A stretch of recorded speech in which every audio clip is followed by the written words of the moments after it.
Welcome. My name is Boris Kerjner, and I want to welcome you to the Conscious Experience, the channel where you're going to find actionable, life-changing principles, perspectives, and insights to help you navigate everyday moments. Today, I'm here with my brother Mike. How are you, my man? I'm good, brother. How are you? I feel I'm great. doing beautiful. And today we have an amazing subject that I'm super excited to tackle together. We're going to be talking about money, sex, and power. I think the unholy trinity of temptation. What do you think about Nice. Yeah. So when this topic was proposed this morning, again, we like to freestyle these podcasts because we have so much to talk about. I immediately thought the unholy trinity, but let's try to and then you sent me another topic which was like spiritually infused. So then it completely shifted my idea of what we'll be talking about. So we'll try to talk about like the non-spiritually infused sex, money, and power, or unconscious version, and the conscious version, which is the spiritually infused. And I think you guys will find some benefit to that. So should we kick it off, or do you have any other words? Absolutely. Okay, Yeah, sweet. this is it. Let's jump into it. Sweet. So you had sent me a question that I think would be a great one to kick off with, which is, why do you think the topics of money, sex, and power play such a big role in humanity today? Yeah. I mean, this is, I think, up until recently, for the most of the world, like money, sex, and power are very much like God, very much like gods in the sense that they are what we seek. They are what we are trying to like get close to. They're what we're trying to accumulate. They're what we're trying to protect. So this is the sense. And, I think that the reason it plays such a big part, specifically in humanity, is because we're not aware of God. We're basically without God, then where are we left? We're left with this space. We're like, just get as much pleasure as we can and get away from as much pain as we can. And that's what money, sex, and power helps us to do. What was that like back in like the Roman times or the Greek times? But I forget. It was like the chase of the pleasures. There's like a way to live where you're just seeking those Hedonism. hedonic pleasures. Yeah. Yeah. Yeah, that's interesting. Boris, do you think one of those has is like, let's just say, I'll use the word higher. I know you probably want me to define that, like higher than the other, meaning that like if we're just talking about the general sense for most of humanity, do you think one thing leads to another? Or like, for example, one example is like in a room, who do you think has more, let's say, power? Is it like the billionaire who has the most money, or is it the man who walks in with 20 women?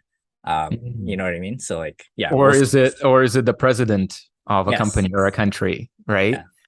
Yeah. I think that all of these have their roots in that first level of Maslow's hierarchy of needs, which is, basically survival, right? Sex, it's completely at the very root of our biological being here, right? So, who has I would more, agree. you know, Everybody will be looking at the guy with 20 girls, right? and it It's a, depends because it's like that biological urge is transcended pretty quickly, right? So like let's say you have sex, you're complete with that. Well, now the 20 women, is it still something that feels to you like, oh my God, I want that? Or is it now like, oh man, there's a lot of responsibility now? you said something very interesting, which is like the basic level of Maslow's hierarchy of needs. And then you pointed to sex. And then I thought, where does attention move, right? Naturally. And again, we're just talking natural, like instinct. We're not talking like a conscious, like, oh, I don't want 20 women or something like that, right? So it's actually, yes, most people will look at the women. But I was just thinking, if there was a fight in the room, that's also one form of like power that most people seek, right? Like if there's a fight in the room, everybody's looking at the fight, which is like survival instincts again, basic needs. So that is a form of power. So interesting.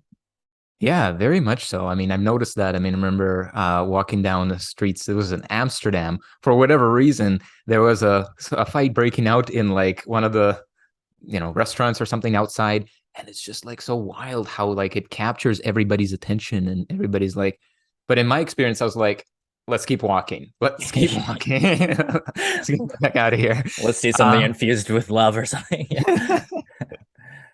so I think that there is a great like invitation and temptation and resonance with our desires because like if we're considering material existence, there is nothing higher, right? There's nothing higher than being able to reproduce and have this aura around you of being desirable. And that is, I think that that's like when we think about men in power, it's like to be surrounded by women is not just because they're like, you still, can only have one, maybe two women at a time, but it's this aura. It's like, I am desirable. I am alpha. I am, and I think that this is coming to us very much from our animal nature, our animal, so to speak, roots, heritage.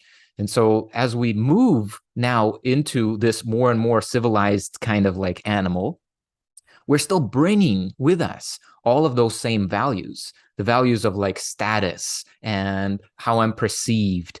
And why is this important? Because this is very important, not just from the point of view of like, we may think, oh, it's just somebody egoic, but it has, I think, also very strong roots um,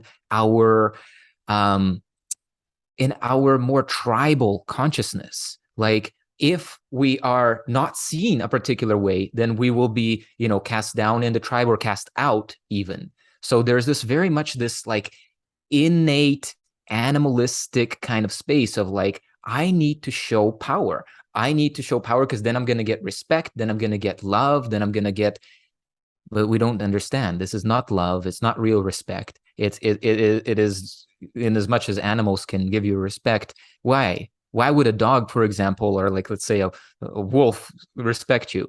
Only because you can kill it, right? Or you can give it food. You're basically at control of its life. And that's what I think this whole space of like power and like money is. It's all about gaining more control, being able to control more detailed aspects of our life, being able to control people, pay people off. All of this experience gives us the sense of safety, a tribal sense of safety is what we kind of feel about it. And we're like conditioned at a very young age that we have power. You know what I mean? It's like everything we do, it's like our fate versus free will topic.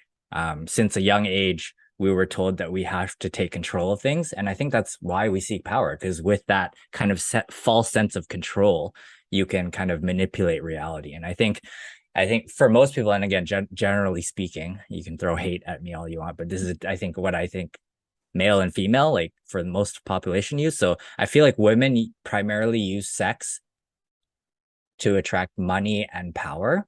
Money, maybe then power. Some people even use their sex to make money, to get a little bit of control and power.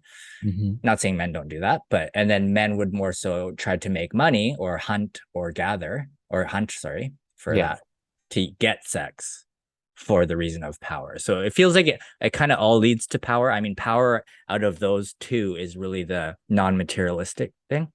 Yeah, I think that's the qualitative feeling that we're after. We're after this feeling of like power, which gives us control. That how much power we have is how much control we have, right? The thing is that like, even though intrinsically in these micro moments it seems like this, we see that power always is depleted in the end. Like, you, at the very least, you die and you lose it all, right?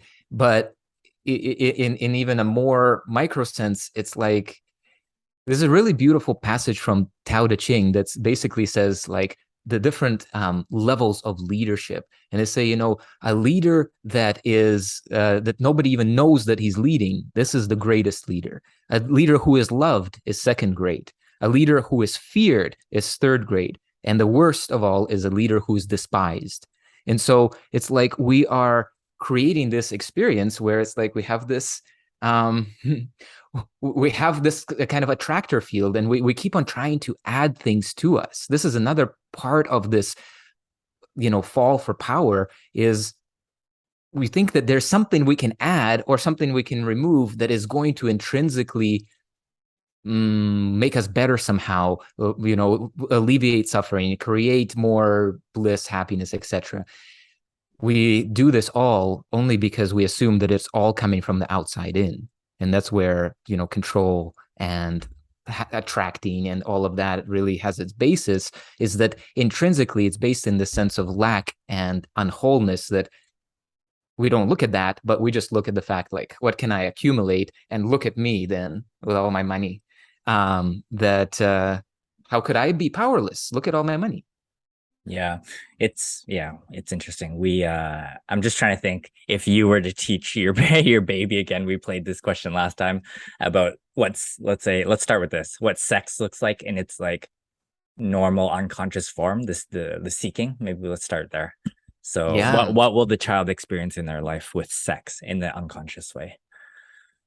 I think the unconscious form of sex is just, it begins actually very naturally, right? Like it's just this urge. It's like a biological urge to be close to what sex is essentially. It's friction, right? It's to rub up against each other. So, so I think that there's a very natural kind of evolution, and at a certain point, it kind of feels like, huh, how does this work? And it's just this curiosity, and it's beautiful and it's innocent. Um, Unfortunately, though, what happens, I think, in the unconscious way, as we human beings go from being asexual, meaning not having any sexual orientation, when a baby is born, there is not sexuality in it, right? Um, to becoming a sexual being, the incredible context of education that we get that is so marred in teachings about shame, in teachings about guilt, in teachings about fear. And what do I mean here? It's like, you know, it's like, let's say there's a little boy who's got a boner. It's like, oh no, you don't show, you can't walk around like that. Don't touch, don't, and it's all of this because the parents feel embarrassed, right? There's also something like incomplete there. And it's just like, I heard of a story of a little girl who just like is discovering her experience, and she was just like rubbing up against the couch. And then the parents get so embarrassed. That moment, that simple moment crushes that innocence, crushes the urge, and it starts to be perverted. It starts to be something that is then hidden. I have to hide. I have to not tell what is, and that is the spin out, I think, of this unconscious way that we address sexuality. And it's actually very sad because it is the root of our life force. So right from the very beginning, from our very budding, it's like, and now the energy has to like ride through somehow into, what's usually ends up as being, I mean, if we really think about it in the Western society, it ends up being like, let's get drunk so that we lose all of our inhibitions and we can't feel shame and guilt and and all of the protectiveness and all of the layers that we found out about like how dangerous and and sinful and all of that. And then we go into this deep unconscious experience of like, yeah, let's just, and then it happens. And that's, I think, how most human beings go from being like asexual to a sexual being, with a tremendous amount of trauma, pain, distortion, loss, all of this. Holy shit, Boris, that was great. That was so Right? good. I'm gonna let my kids walk around with boners everywhere. It's gonna be great. I wonder, can I share a personal story? Maybe it's a little bit vulnerable, but it's like, Please. it's related to this experience. It's like, I remember when I might have been like 5 years old. Okay. And I had a friend who was a girl. We were asexual beings, it wasn't any kind of girlfriend or anything. I didn't have any concepts like this, but we were somehow playing around, just the two of us. We're playing with dolls, and then like I think maybe she made the dolls kiss, and then I said, no, they don't kiss like that, because I saw something in the movie and they kiss like this. And then she told her parents that I taught her how to kiss, and they told my grandparents, and my grandparents were like, ha ha ha, you're so cute. You told her how to kiss. It crushed me. I felt so embarrassed. I felt like, I'm like, what? She told her parents, her grandparents, everybody now thinks that I'm like, sexual, which is somehow bad also, and I really feel like that's probably one of my very first moments of like sexual trauma, of feeling just this cascade of shame. And I didn't even want to go back to their house. I was just like, I felt exposed. And even though they were laughing, and they were kind of like, maybe they were even laughing in the sense of like, oh, you're growing up, you're talking, maybe they even had that kind of slant. But for me, it was, it was such a deep exposure. It's like I'm naked and people are just like laughing, and, that kind of a space. So even just these kind of simple spaces, it's like when we don't approach these kind of young, budding, human beings with care and consciousness, just even small things like this can lead to just like, ooh, shut down, misunderstand. Nobody's talking to me about it. They're just laughing. So I don't know, obviously it's up to the little one's interpretation. Yeah, that's so fascinating. I really don't know how people are going to solve this as parents, but we can definitely try to be more conscious about what we're sharing with our children. Maybe.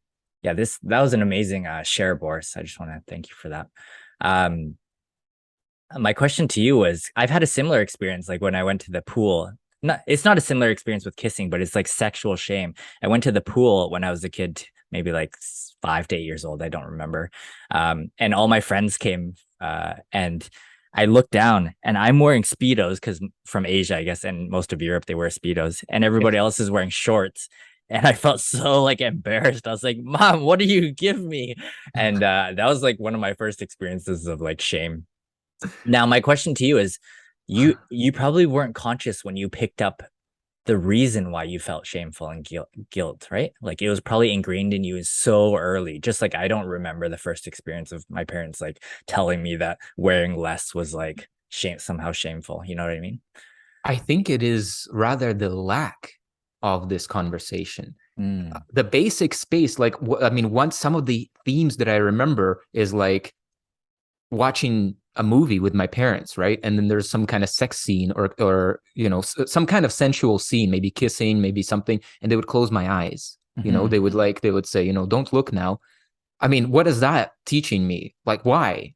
And so I remember that. So, but I think that there's an inherent lack of conscious communication about it. Like to say, look, here's what's happening. Here's how human beings, reproduce. Here's actually what sex is. And we can actually go, I think at some point it'll be really cool for us to do an episode on Tantra and really talk about my whole like thought about sex has really changed very recently. When I was introduced, I always poo-pooed kind of sexual tantra because I very much respect the tantric philosophy, but like I always thought, oh, this is some kind of like, sideshow, distraction, sex magic, etc. But no, it isn't. It is actually basically meditation in sex. It's really about being super present and and not like anything like we see in porn or in movies. It's being super present, super like available, like putting your presence in touch,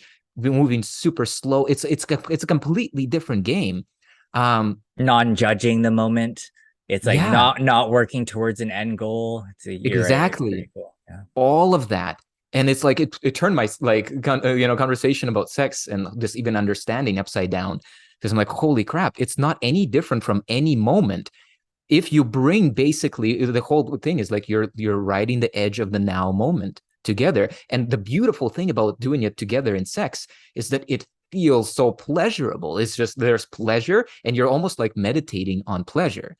So It's the it's opposite of numbing out, right? It's becoming so conscious, both people. It's so good. yeah.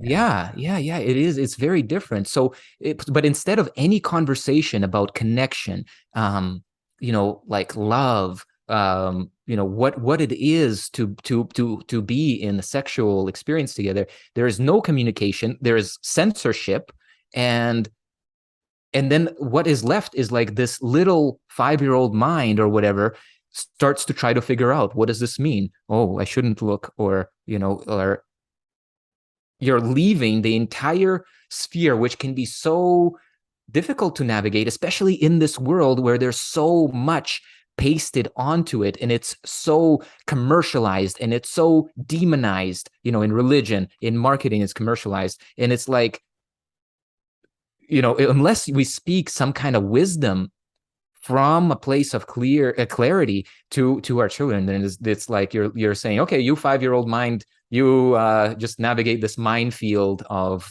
all that you see in advertisement, what your friends say, what you end up, what bits of porn you might catch, and let that be your, understanding of sex, which is very disappointing.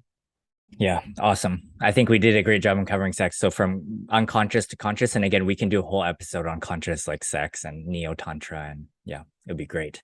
Let's move to money. Yeah, Mm. so unconscious forms of money seeking, and then we can move to like more spiritually informed or like Derek Rydell type stuff. Yeah.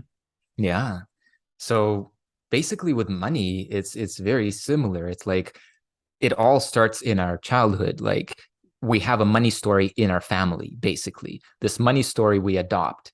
So, in my story growing up, it wasn't that we were poor, but it was always like this contended topic to speak about money. Mom wants to spend it on this, dad is like, and it's like this, this little bit of tug of war. I know they've had fights over it, etc. And I've been witness to this, so my experience growing up was not very money focused. I was kind of felt more reserved because I'm like, oh, it's kind of like you know, a, a rough subject, a little bit rough, you know.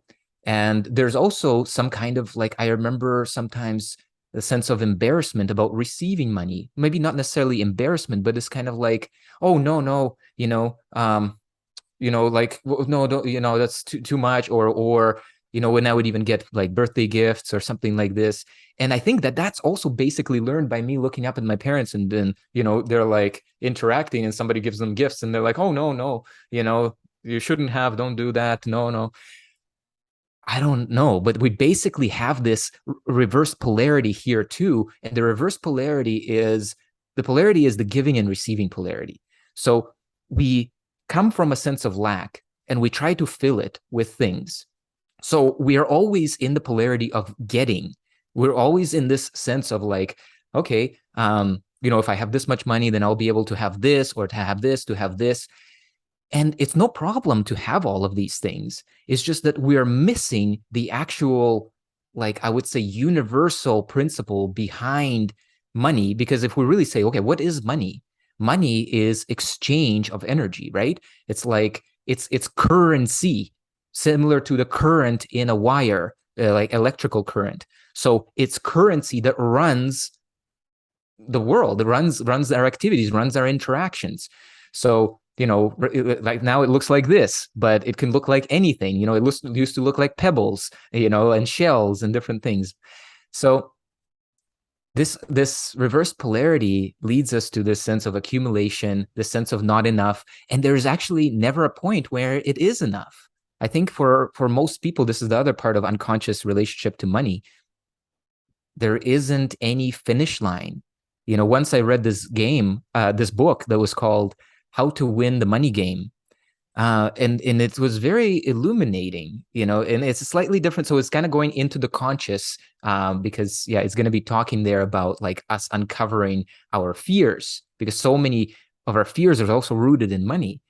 But I remember one bit of information, which is basically, it's like this author was sharing how to find the end. Where is the end? Like, if you're going to play a game, at least know when you can win. Do you know? Right? Like, for example, even for yourself, do you have a sense like, oh, I know, I just need to get to this amount and then I'm done. Yeah, I can Right? resonate with that. I think most Yeah. people feel that. Yeah. $100 million. Let's go. Yeah. Let's go.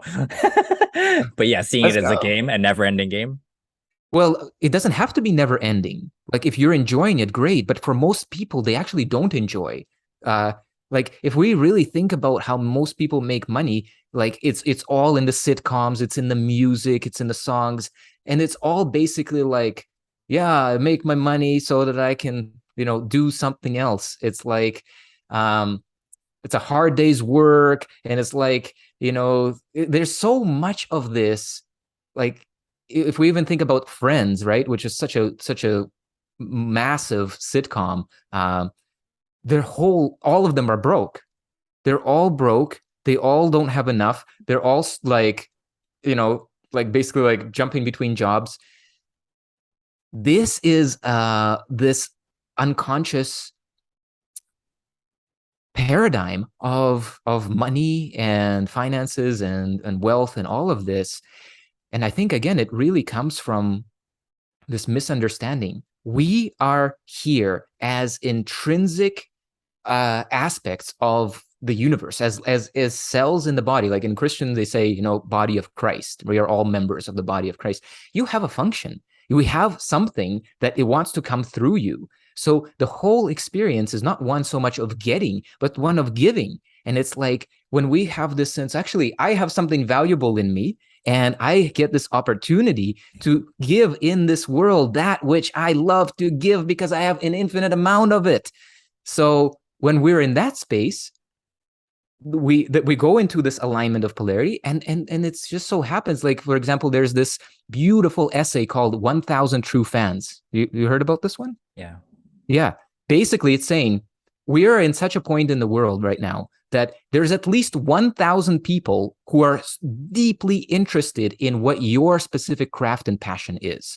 And so much so that when you accumulate 1000 true fans who are basically your patrons, like they want to consume whatever it is you're making, they want your art, they want your music, they want your books, then you basically are provided for. And if we each step into this sphere of like, I have something to give, and there's at least 1000 people who would love to receive this every month from me, well, then we all have this incredible economy of like being truly aligned to what our gifts are.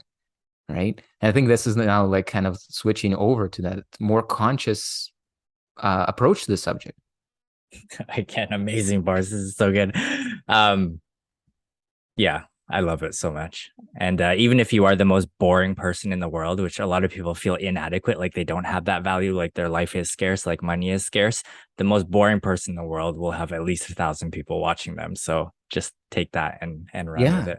Yeah, like it doesn't matter. Like if you're interested in knitting, if you're interested in like collecting bugs, like is there like whatever it is that is your thing? Maybe you differentiate between different types of grass. Like literally, there is that kind of kink for other people. And the fact that we have intranet to be able to connect us, now there's almost no excuse. It's literally just about you stepping into your thing, saying, I am a grass comparer, and it's just like you own that. And then people, the other really important thing I think of this space of money, wealth, there's also something intrinsic that we can kind of call purpose or our authentic expression, and so I really feel that whenever we step into this admittance that like, yeah, I am this, then we also kind of like open up this channel. Like I remember Ralph Waldo Emerson saying that like whenever you make a commitment, and this is what we're talking about, like you're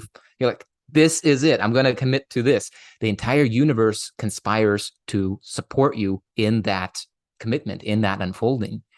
So yeah, I would say so. The conscious side of navigating this is really being in touch with your purpose, connecting with the frequency of giving, and really also checking. Sometimes it's really good to go back and into your money stories and really say, even Byron Katie's approach, like look at all of your beliefs and just look at them and say, is this true? Yeah, it is true. My parents said it was true. Is this absolutely true? Do I know that it's true with the certainty of God? This belief that this is how money works, that this is how my life works. Do I know this with the certainty of God? No, I don't know. Okay, then is there any peaceful, any enriching reason for me to keep this belief that I don't even know if it's true? So even if we just go like this, we can at least create like a little chink in the veil of our like different money stories, our programming, our beliefs, etc. So yeah, I think that this is a good touch on money. I'd love to do a full episode on money with you. I also coach people on money. Boris has also coached people on money. I think it's an amazing subject that we could go a full episode on. Yeah, today we combined 3 topics that are in themselves full episodes. So this is good. I just want to say one last thing on money, and then yeah, let's do a money episode because it'd be great. Like Boris said, money is the most flowing energy in the world other than, let's say, love, breath, or air. It's like moving, it's currency, right? It's current. Similar to the analogy of like the ocean. The ocean is just energy. It's just there. There's a lot of it. It's almost infinite. So money is like that. And most people walk up to the ocean with like a spoon, like a tablespoon. And the ocean doesn't give a fuck. The ocean doesn't care what you walk up to it with. It's like infinite. It's not lacking. You can walk up to it with bathtubs, right? So yeah, know your value, and that value starts within inherently. So you just have to recognize it, and then you'll be able to extract it from this outward world. Yeah. Um, let's talk about power now. So unconscious forms of power, maybe talk about like manipulation and stuff like that in its highest form. And then let's move to conscious forms of power and why they're different, which is like a stable power versus maybe something that's more fleeting, which all these topics are stable and fleeting if you can tap into conscious versus unconscious. Yes.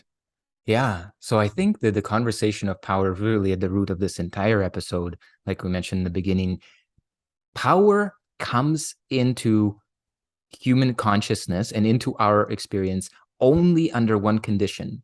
Otherwise, it makes no sense and is a non-topic.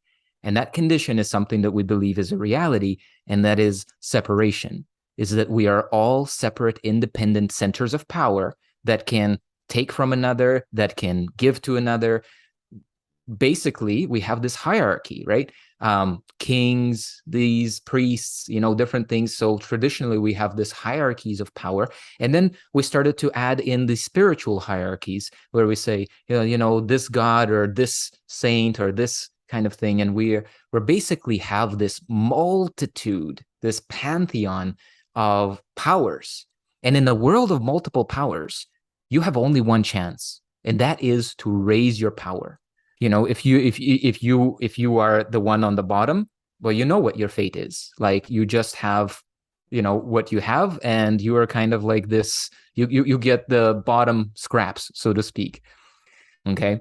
But in reality, none of this makes sense. In reality, if we admit to a God, if there is God, then none of this can actually be a reality. Meaning that for God to be God, God has to be omnipresent and omnipotent. So in this way, what we're talking about is we're saying, like, there's one power. There's one power, which is God power. Neither I have any power, neither you have any power, neither does even Jesus, because there is only one power. And Jesus himself has said this so many times, and yet still millions upon millions, maybe billions of people are praying to him, asking him to do something. And he says, I of myself can do nothing. It is only the Father within me that does the work. If I give testimony to myself, that testimony is false. Don't ever listen to me. Don't ever believe in me. Why do you call me good? He says, there's only one good, and that's God. So even somebody at that level of power, that you walks on water, tells Lazarus, stand up. What? Get up. And he stands up from being dead. It's like this being says, nah, I got nothing. I don't have anything unless it is given to me from above. And he said this also to the greatest power in the world at that time, which is Pontius Pilate. And he's, and he comes before him, and then, this ruler, this decider, this judge is like, well, what fate should I ascribe to you? And then he's like, you can't ascribe anything to me unless God gives it to you to ascribe. And if God gives it, it's perfect. So it's like we are shifting away from this multiplicity of power into the realization that there's only one power. There's only one presence. There's only one life. Just like in this body, like imagine that this hand says, well, you know what? I want to be more powerful than this hand. This is like that kind of a struggle within biology is what we end up calling cancer. Would basically a portion of the cells say, you know what? No, we will take all of the food. We will take all of the nutrients. We will dominate. And what happens? Yes, they dominate to some degree, but they kill themselves also. They kill the host. And so they lose everything. And so we have this imbalance in consciousness where, for the way that we navigate in the dream, it seems there's a multitude of powers. And I want to say that this is all well. There's no problem with this, because just like, we talked about these examples before. Let's say we step onto a sports field. We're playing basketball, we're playing hockey, or whatever it is. It's like all of those rules are fake. You are not really my opponent. You're my friend. But there you are. You're trying to score in the opposite basket, So we are playing this game, just like in the video game. It's completely false. But there's something so exciting about playing it and going into this false world. So what I want to say, to conclude this long-winded answer, is that we basically have this relationship to life that can develop where it's like we engage it as a dream, as a game, as a play. Then neither sex nor money nor power, like it's fake sex, it's fake money, it's fake power. That's all it is. It's game money, game power, game sex. So yeah, you can engage with it, but as soon as you believe that it is real, this becomes like a completely different experience of survival. It's like somebody who's playing a video game forgot that they're playing a video game, and they feel like their life is at stake if their character dies. And I think that this is the kind of the predicament that humanity is in. Yeah, forgetting it's a game and making it so real probably helps you stay alive. And when you were talking, I was thinking the search for people's power. The first thing that comes to mind is, let's say, Andrew Tate, which again is the most searched for guy on the internet right now, one of the most powerful people on the planet. And he has a huge community, all seeking power as well, similar to him. They want that kind of power. The problem and the danger with that is that, like you said, it's individualized, meaning that there's always like a winner and a loser, as opposed to recognizing the one universal power. Andrew Tate, shout out. I'm also mentioning your name just for SEO reasons, so that we can get more views on this video if you haven't, just like everybody else. But I hope that they infuse in that large community a recognition and a sense of the Islamic power, which is the one that he speaks about, the one universal power. So I hope that's shared, and that people awaken to the fact that it can be dangerous to, instead of recognizing the one universal power in your experience, trying to be that one universal power, and it's like that inherent need to dominate or kill things, so that if I killed all of humanity with the snap of my finger, I had ultimate power. Well, now I would be the one, right? I would be the only one in control of all this experience. Yes. Which is probably why people stay single, like myself, to keep that power,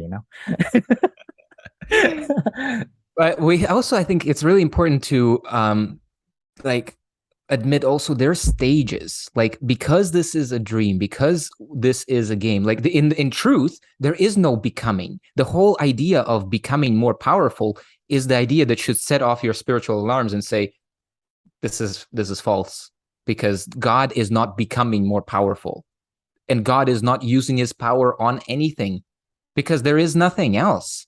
So there's no power over, none of this. There's no growth, there's no change. There's, like, we're talking about the truth, and the truth is completely unrelated to any of the experience of this world, but it can be accessed here through this portal of now. But at the level of becoming, there are stages, and I think one of the most beautiful models, so simple, is Michael Beckwith's model, which he basically says like this, because we all start at this kind of level, which we say, life happens to me, right? Life happens to me. And this is like the victimhood kind of model. It's like, it's just it's just my fate, or it's like, it's just my lot in life. I just been dealt these cards, and now I have to just play them the best I can. So there's some, free will still in there, but basically we just feel like it's happening to me. It's not my fault. It's Biden's fault. It's Putin's fault. It's, and that is a very dominant level of consciousness. To speak to that level of consciousness and say, you know what, there is no such thing as individual power, I think it would just make no sense. There would be like, no individual power? You crazy? Like, what are you talking about there? Yeah, of course. Look at my boss. He's got so much power. So we have that stage. From that stage, it's so valuable for somebody to go into that next stage where it says, life happens by me. By golly, I'm going to grab life by the balls, and I'm going to just, make it what I want it to be. That is enlightenment to that earlier level. And it's really important to understand, we're not here to just skip and do spiritual bypass. We are here to really understand, you can bypass. Actually, it's always bypassed, but intrinsically by what you are. But there's also this unfolding in the manifest aspect of your being, in this changing reality. There's this unfolding. So then we go to buy me, and in buy me, we take control. We use things like motivation, we use affirmations, we use manifestation, and we are just saying, okay, no more am I a victim to the circumstances. I will now wield the circumstances. I will create my own circumstances. I'm going to be a power onto myself. And then we have that stage. So let's not discount this, but that is only a stepping stone to it's happening through me. And then, so in that next stage of it's happening through me, we are now coming into a greater alignment. Wait a second. No. It's not that. It's not my will. It's not my power. It's thy will, thy power. There is a greater power. Wait, if there is a greater power, a greater intelligence than myself, would it not make the highest sense for me to avail myself to it, instead of me from my limited experience, my limited ego, trying to discern the world, trying to discern what I should do? No, let me hear what you would have me do. Let me receive. Let me be a conduit. Use me. Send me forth. I'm ready. I'm willing. I'm able. Oh, and so there we have a life happening through me, where people start to tune into intuition. They want guidance. They're praying for God's will. They're just like, just send me. But you can only do that authentically if you know that you're fully taken care of, and you're living under grace. So that stage, but it's still a stage. And then there's the perhaps the last stage, at least in his model, it's happening as me. So there's no longer a little me through which life flows, through which God's will flows, through which love flows, as if it doesn't flow through every, being, as if it doesn't flow through every non-being. Like, and it happens as me. When we come to this stage, now we are a transparency. Is sometimes, Joel Goldsmith would say, a transparency to Christ. So it's just you recognize the oneness. You recognize, oh, it's here, it's there, it's everywhere. I'm always giving to myself. It's happening as me. There's no more control. There's no more thought of power. There's no more like differentiation. I just do what you would have me do, but not in that even sense, because there is no split. There's not enough gap for me to do what you would have me do. I am the doing that you are doing, in the sense that we say this to God in that relationship. So yeah, so there's also these stages of evolution of power that are so important. They're just like infant stages. And I think it's, it's important to honor those too. Beautiful. I like that about you, Boris. You can speak to different subjects using multiple perspectives, whether it's like a versus perspective or just the different stages. I love that. Yeah. Is there any last things that you want to speak about? I feel like we covered a lot for our audience to absorb and take into their day. Again, would love to do individual topics on this with you one day. Yes. Yeah, these are very rich topics, of course.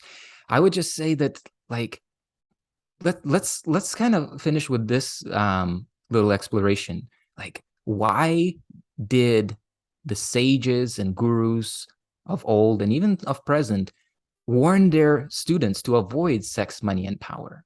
Like, why was this the thing that is like, this is the teaching, right? And here we are, we're kind of presenting empowering perspectives. We're talking about sex, money, and power. So I want to kind of explore that contrast. And I know that you have a lot of traditional background where you explored some of these traditional paths. What do you know about this? I think it's like what we mentioned. It's like those things are fleeting because they are part of your sensory experience. So I think the purpose of saints teaching that is so that you could find that infinite stability, that like samastitihi, that like power that doesn't need anything, is unwavering within yourself. Yeah.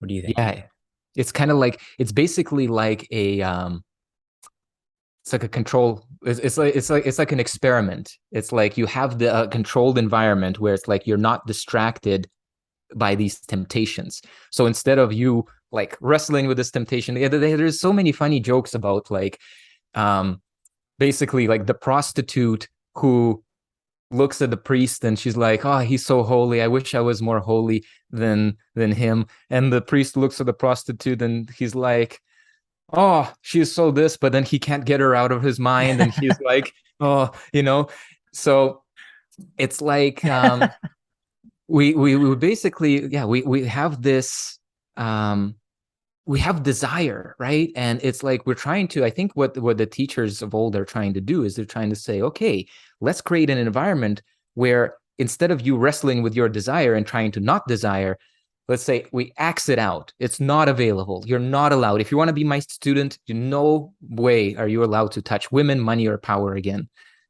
Do you want this? And this is, I think, also part of probably, at least in a traditional Indian setting, right? The surrendering to the guru. This is a powerful spiritual act, right? An act of consciousness where you say, okay, you basically look at the guru as a representation of the divinity, and you say, okay, I'm willing to lay everything aside and follow you. And this is the same thing actually that Jesus said to the fishermen, for example, right? He said, if you leave your nets and follow me, I will make you fishers of men, not fishers of fish, right? In the sense of like retrieving souls.